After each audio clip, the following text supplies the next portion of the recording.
State leaders are rolling out millions of dollars in grants to improve housing for older residents and disabled people.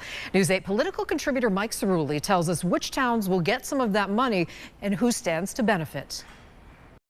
Here in Windsor, residents at the Shad Run Terrace affordable housing complex will be seeing $2 million in improvements to their homes. That's under a state grant program that will be seeing more than $10 million go towards 8 communities around the state. You know, they say home is where the heart is.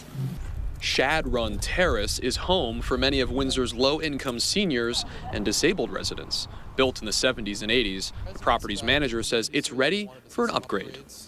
Well, what it is the property was done so many years ago that it's just reached the end of its useful life.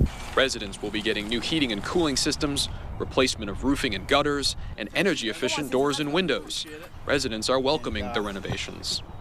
Honestly, it's a blessing. The funding comes from a state-run program called the Small Cities Grant. Lieutenant Governor Susan Bysowitz said the grants are key to improving Connecticut's housing stock.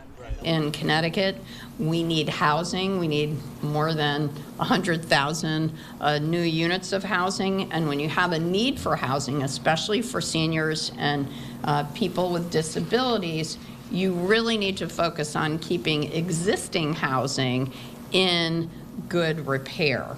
So where else is grant money headed? Officials say $12.1 million will go toward projects in Rocky Hill, Wethersfield, Wyndham, Scotland, Vernon, Morris, and Griswold. Most of that grant money is centered on renovations like the ones at Shad Run, with particular emphasis on seniors and the disabled. Getting this grant really helps us respond to the needs that we've heard from our residents. And for me, especially, responding to those needs is super important. Work here in Windsor could begin as early as this summer. The grants will continue to roll out throughout the year. In Windsor, I'm Mike Cerulli, News 8.